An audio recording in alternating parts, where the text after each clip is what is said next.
Brekkukotsannál, 19. kapítuli. Morgun eilífðar, endir. Þegar kom fram á útmánuði, kallaði Björn afi minn mig jöfnu báðu, ótt og miðmorguns, til að vitja með sér hrokkkelsanetin í Skerjafirði. Þessir morgnar hafa ekki liðið mér úr minni síðan. Hvað gerðist?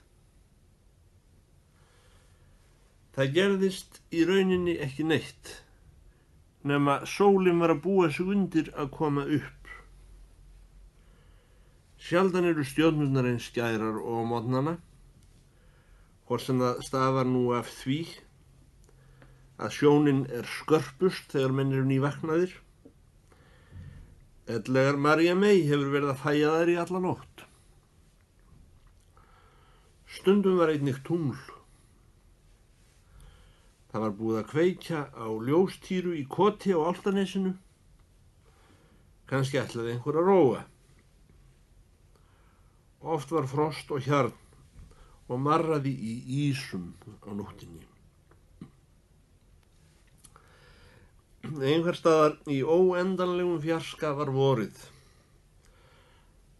Að minnsta kosti í huga Guðs, líkt og þau börn sem enn eru ekki getin í móðurkvið.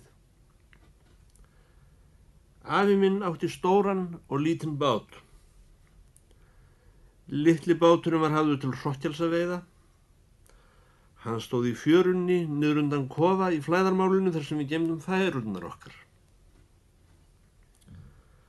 Það var auðvelt að ráða bátnum til hunds. Hann rann næstum af sjálfu sér ef bakkastokkarnir voru látnir rétt. Við rerum út á meðal hleina og skerja, þangað sem trossurnar lágu. Mávarnir fylgdu okkur stundum í tunglsljósinu. Það er ekki síður að draga inn hrokkkelsanet, heldur róa fram með þeim og færa gogg í fiskinn eða taka hann bara með sjóvettlinguðum höndunum. Ég hafði úti ári og hélt við meðan afi minn goggaði. Afi minn var alltaf í góðu skapi og alltaf mátulega svalur en aldrei beint skemmtilegur. Hann gat verið glettinn á saklausan hátt og hafði gaman af að snúa á mig í róðri. Hann hló líka ef fauk upp í augað á mér þegar hann var að taka í nefið, líklega af því honum hefur ekki fundist kallmannlegt að láta bera á því ef manni vöknaði augu. Ég vissi aldrei hvað hann var að hugsa, af því hann talaði mest í föstum orðskviðum bæði veðrið og fiskinn. En mér fannst einhvern veginn að í návist þessa manns gæti ekki neitt komið fyrir öðruvísi en það átti að vera. Ég var ofta að hugsa hvað frelsarinn hefði verið góður að senda mig þessum manni til halds og trausts og ég afréð að vera hjá honum meðan hann lifði og draga með honum grásleppu alltaf á útmánuðum. Og ég vonaði að Guð gæfi að hann hyrfi ekki frá mér fyrir en ég væri sjálfur kominn vel á veg að verða eins gamall og hann. Þá ætlaði ég að finna einhverstað lítinn dreng og láta hann róa með mér til að vitja snemma morgnana meðan stjörnurnar enn væru skærar á útmánuðum. Það var eins og gullbringa á mávinum í tunglsljósinu. Ef maður leit niður fyrir borðstokkinn, sá maður hrokkelsinn iða metjandi í þarran. Einstöku sinnum sneru þau jafnvel bleikurjóðum kviðnum upp í loft í sjónum. Stundum fylltum við bæði handvagnin og hjólbörurnar af þessum feita fiski. Það bil sem stjörnurnar voru vel byrjaðar að fölna ókum við aflanum heimleiðis, þvers yfir melana. Við fengum kaffi hjá henni ömmu minni og héldum síðan áfram onni í bæ í kringum fótaferðartíma að selja aflan. Hann staðnæmdist með handvagn einhvers staðar á plássinu og margir komu með aura til að kaupa grásleppu og rauðmaga, en sumir komu bara til að heilsa honum og tala við hann veðrið. Ég var oft sendur með kippu af hrokkjelsum til fastra viðskiptavina. Venjulega kom griðkonan með aurana og tók fiskinn, einstöku sinnum sjálf frúin, ellegar af einhverri óskiljanlegri ástæðu heimasætan. Er það ekki þú sem ert skildur honum Garðari Hólm, segir kornung stúlka sem kemur óforvarandi spakdýra megin út úr húsi til að taka við kippu af hrokkjelsum úr hendi mér. Nei, segi ég. Þú ert víst skildur honum, segir stúlkan. Það varst þú sem hann gaf gullpenningin? Ég er svo aldeilis standandi hlessa að vera að selja grásleppu. Vistu ekki að grásleppu er óæðri fiskur? Ég sagði ekki neitt. Ætlar þá ekki að verða þegar þú ert orðin stór, spyr hún. Ég ætla að verða fiskimaður ef þið skildi varða nokkuð það, sagði ég. Grásleppukall, sagði hún, að þú skulur ekki skammast þín og eiga annan eins frænda. Láttu grásleppuna þarna á trepið, ég kem ekki við hana. Þetta er næstum því eins og marhnútur. Og að vera skildur heimsfrægum manni. Ég á að fá peninga fyrir fiskinn, sagði ég. Ég á engu peninga, sagði heimasætan. Pían er gengin úr vistinni. Ég á að fá peninga fyrir því, sagði ég. Hún svaraði. Ég held þú getur haft gullpenningin sem þú fékkst í fyrra svínabestið þitt. Þar með skellti hún í lás og fór inn í húsið, en flýtti sér að opna aftur til að hreyta þessu úr sér. Ég vona bara að hann hafi verið falsaður. Síðan skellti hún aftur fyrir fullt og allt. Fiskarnir lágu á dyraþrepinu.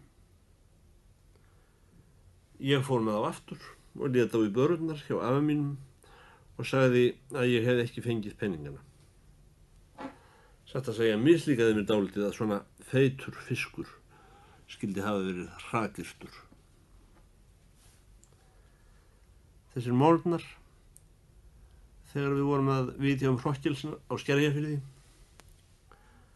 og þeir voru í raun og veru allir einn og sami morgunin.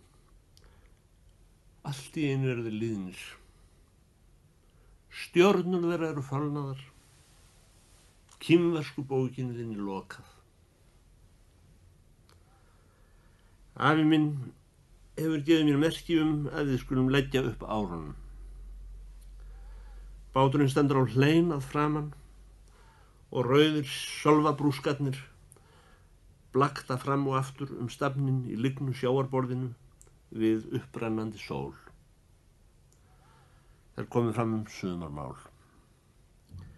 Hann tekur vandlega í nefið úr nautshyrningnum sínum og segir síðan.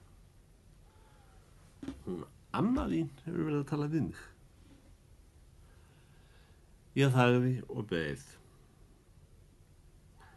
Þú veist, drengur minn, segir hann, að við erum í raun og veru ekki afiðinn og amma þín. Við erum ekki afi né amma nokkurs manns. Við erum ekki einu sinni hjón. Við erum tvö gömul skör. En ég þekkti hana systur hennar ömmu þinnar hér fyrir mér. Ég vissi ekki að hún amma hefði átt systur, sagði ég. Hún ömmu systir þín er dáin fyrir meir en 50 árum, sagði afi minn. En það er hennar vegna að sumu leyti að hún amma þín skuli vera hjá mér. Mér var vel til hennar ömmu systur þinnar sálugu. Kom hún amma kannski til þín þegar systir hennar dó, spurði ég. Hann svaraði. Systir hennar ömmu þinnar var aldrei hjá mér. og amma þín var gift kona fyrir austan fjall. Þá mundi ég allt í einu eftir því að hún amma mín sagðist einu sinni hafa farið í ferðalag austan yfir fjall, hingað suður. Æ, sagði hann. Ó, ekki. Hún missti bónda sinn þá á vertíðinni. Hann fór í sjóinn í Þorlákshöfn á páskum og þá var enginn eftir. Ha, sagði ég, var enginn eftir? Af hverju var enginn eftir? Hvar voru hinnir? Það var ekkert eftir, sagði hún. Hún hafði eignast 3 drengi og varð fyrir því að missa þá alla. Seinasti drengurinn lá á börunum þegar faðir hans fórst. Hún hafði látið á alla heita sama nafninu. Hún var alla tíð dálítið þrá í sér. Þeir hétu Grímur eftir afa hennar. Það dóu flest börn hér á Íslandi. Ef ekki var annað, þá var það barnaveikin. En þegar yngsti drengurinn var dáinn og hún hafði orðið fyrir því að missa föður þeirra líka á sömu páskum, já, þá náttúrulega gefur augaleið að konan varð að bregða búi. Úr því bóndinn var farinn líka, þá var náttúrulega ekki meira hægt. Svo ég bauð henni að koma hingað suður ef hún vildi, af því ég hafði verið lítilsháttar kunnugur systur hennar. Og þá tók hún sig upp og fór hingað suður. Ég hélt hún, amma mín hefði aldrei þekkt meiri voða en sogalækinn, sagði ég. Þegar móðurmyndin þín ætlaði að skýra þig álf hérna árið, drengur minn, þá fékk hún amma þín því ráðið að þú skyldir líka heita Grímur. Hún svona þrá. Og þess vegna langar hana til þess að þú drukknir ekki í sogalæknum þegar þú ert að fara eftir honum grána. Ég skal reyna að fara varlega afi, sagði ég. Síðan hófst hann upp aftur. Hún amma þín var sumsé að tala við mig. Hún segir eftir honum Helgesen, barnakennara, að þú getur lært. Okkur langar til þess þú gangir menntaveginn. Af hverju, spurði ég. Hennar fólk hér áður voru lærðir menn, sagði hann. Og hvað þá að láta mig gera, sagði ég. Fæ ég ekki að vitja með þér aftur? Við vorum að hugsa að setja þig til skóla, drengur minn, og láta þig læra það sem þeir kalla latínu. Meiningin var að þú byrjaðir í haust ef þú verður tekinn inn. Ég fór að hitta hann séra Jóhann. Það er búið að fá hafnarstúdent til að undirbúa þig. Það er verið talað að þú byrjaðir á morgun. Ég spurði. Ætlarðu þá ekki að vekja mig í fyrramáli til að vitja um? Hann svaraði. Hún amma þín vill þér vel, drengur minn. Og ég líka þó ég sé heimskur. Í þeim töluðum orðum lagði hann út ári og við ýttum frá hleininni og rerum í land. Í ævisögu Stefáns G. Stefánssonar segir að þegar þjóðskáldið var tökudrengur norður í Skagafirði, sá hann einhvern tíma að haustlagi hvar piltar riðu suður fjöll á leið í skóla. Honum rann þá svo til rifja eymd sín að mega ekki fara í skóla sjálfur og verða lærður maður, að hann kastaði sér niður milli þúfna þar í mónum og grét í 1 dag. Þessa sögu hef ég alltaf átt bágt með að skilja. Aldrei hafði flögrað að mér sú hugsun að verða latínumaður. Aldrei hafði ég hrifist af því að sjá skólapilta ganga bæinn með bókarrifrildi undir hendinni. þaðan af síður að mig langaði að fara í fötin þeirra. Og nú, þegar mér var boðað að ég ætti að fara að læra latínu, var mér innanbrjósts eins og afi minn hefði sagt mér að gerast hljóðkassamaður eða skerslípari. En þessar atvinnustéttir af kyni trantara vitjuðu okkar stundum á sumrin úr Danmörku. Þetta kom sum sé eins og þruma úr heiðskíru lofti. Allar ráðagerðir mínar eilíft líf í Brekkukoti voru að öngu gerðar. Gleði mín af tilverunni var rofin. Kínamúrinn þar sem ég sjálfur var sonur himins var brotinn og ekki fyrir lúðurhljómi heldur orði. Sárastaðan afi minn skildi verða til þess að segja orðið sem til þurfti að ónýta fyrir mér krosshliðið okkar. Ég beygði af. Ég hafði ekki gólað síðan ég var lítill, því við góluðum ekki í Brekkukoti. Mér fannst ekkert gæti framar huggað mig. Ég reri og reri, allt hvað aftók á mótunum afa mínum. Gólaði og gólaði. Þegar við vorum komnir í flæðarmálið, sagði hann: Gáðaði, drengur minn, að þú átt að koma í staðinn fyrir álfinn hennar móður þinnar og grímana 3 hennar ömmu þinnar. 20. kapítuli. Latína. Hvað ætlan afi minn Björn í Brekkukoti hafi annars haldið að latína væri? Hélt hann að hún væri sú þórnaldarþula sem líki upp klettum á Íslandi? Ef svo var, er ég ekki frá því að hann hafi haft nokkuð til síns máls. Þar sem blautfiskinum sleppir á Íslandi, þar tekur latínan við. Til forna var hér meira af latínulærðum mönnum að tiltölu en í flestum löndum. Latína var aðalsmerki á Íslandi. Beiningamaður sem sletti latínu var ævinlega meiri maður en hinn sem gaf honum ölmusu. Læs var í raun og sannleika engin maður talinn á Íslandi, nema hann kynni latínu. Til þessa dags hefði heimurinn sem ég lifði í verið mér það yfrinn að mig langaði ekki til annars heims. Ég hafði allt. Allt hjá okkur varð sínuleyti fullkomið í augum mínum. Aldrei hefði mér til hugar komið að það vantaði nokkuð í fulla stærð á honum Kapteini Haagensen eða Runólfi Jónssyni eða eftirlitsmanninum. Hingað til hafði ég haldið að hún amma mín hefði aldrei átt aðra gríma en mig, Álfgrím.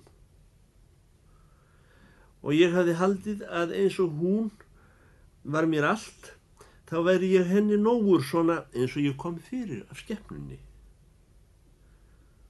Nú frétti ég allt í einu að hún hefði átt 3 gríma. Að því mér skildist í þeirri von að koma sér upp þó ekki væri nema einum sem kynni latínu eins og afar hennar. Og úr því það tókst ekki, fór hún í ferðalag yfir Hellisheiði og fann mig hér fyrir sunnan og ól mig upp í þeirri von að ég lærði latínu í staðinn fyrir grímana hennar. Það var ekki örgrænt að mér fyndist ég hefði verið hlunnfarinn. En ég gólaði nú ekki nema þennan eina dagpart. Heldur byrjaði þegjandi að ganga menntaveginn. Og ég einhvern veginn smá sættist við þessa 3 gríma sem þó höfðu verið hálf sviknir inn á mig í fiskiróðri. En með þeim degi sem í hönd fór var sum sé hafinn annar róður og annar óður. Ég kvaddi blautfisk og grásleppu kú og hest, fiskiflugu og pútu og þessa lágu spýtugirðingu sem var að drukkna í ræmfanginu og baldinbrána. Samhljómurinn af silfri og kopar var einn eigin liðinn út í fjarska. En þegar til átt að taka var það ekki latínan ein sem ég þurfti undirvísun í. Heldur var ég að kaupa ýmsar bækur aðrar, nokkrar á málum sem ég vissi ekki hvað hétu. Þar var á dönsku bókin það hvað séu mörg bein í hundinum. Þar var á hinn fræga Geirsbók sem svo byrjar: I have a book, you have a pen, there is no ink in the inkstand. Þessar tungur voru þó naumast taldar til menntunar. Mér var skipað að læra þær af sjálfum mér með ég var að borða. Sá vandi sem eitt skipti máli í menntun var að kunna að deklínera og konjúgera. Það er að breyta latínu orðum eftir föllum og beygja sagnorð. Þessar fallbreytingar og sagnbeygingar voru ekki ósvipaðar þórnaldarþulu sem ég nefndi áðan. Ennfremur var ég látin læra það stykki sem heitir margföldunartaflan stóra og Benedikt skáld Gröndal hefur nefnt skítaþulu í ævisögu sinni. Og þegar lífið var nær Jónsmessu voru þessar þulur farnar að renna upp úr mér sjálfkrafa andspænis hafnarstúdentinum bláleita sem undirvísaði mig að tilstuðlan séra Jóhanns. Þegar séra Jóhann kom að við hjá okkar í sláttarbyrjun, fallbreytti ég fyrir hann alla nafnorðsflokka í 3 kynjum, úr mensa aftur í dies og fór með 4 ólíka viðtengingarhætti sagna í öllum temporibus í ofanálag. Og af öllu þessu var séra Jóhann svo hrifinn að hann sagði að hver maður sem kynni að hneigja rétt, kynni einnig að hugsa rétt. Og hann sá sem kynni að hugsa rétt, kynni að lifa rétt með Guðs hjálp. Ég átti að freista á inntöku í 2. bekk latínuskólans með haustinu. Ég vil taka það fram að þó ég væri sáttur með að gera ömmu minni allt þetta í vil, bjóð þó lengi fram eftir árum tregða í mér gegn hægfara rótarslitum þeim sem skólanámið hafði för með sér. Enn sinn hélt ég áfram að hvíla hálfur í þessu móðurskauti, fullur af vantrausti og ugg gagnvart öllu fyrir utan, annarri lykt, öðru fólki, öðrum fiski. Það dofnaði yfir mér á þessu æviskeiði. Það sé á mig sljóleiki sem engin æskugleði fékk rofið. Ókunnugt fólk leið fram hjá mér, eins og svipir sem eru að reyna að taka á sig mynd en verða að ullartásu. Ræður manna urðu í eyrum mér að ómi sem berst með golunni innum gluggan í rökkrinu. Gott ef heyrist orð og orð á stangli. Ég sótti í að sitja við hlóðurnar hjá henni ömmu minni þegar hún var að sjóða og tala við hann veðrið.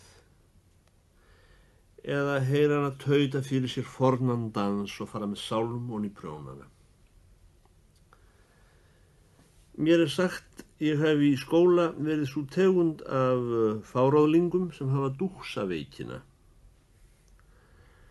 Það talið á Íslandi að þeir sem hafa þessa veiki geti aldrei orðið annað en drykkjurútar, blaðamenn eða undirkontóristar. Ég segi fyrir mig að úr því ég mátti ekki verða grásleppkall var mér alveg sama hvað ég yrði. Hefði ekki áhuga fyrir neinu sérstöku, langaði ekki neitt. Má vera að tómleiki hugar míns þessi ár hafi orðið næminu stuðningur. Ég læriði alla skapaða hluti áhugalaust og ósjálfrátt.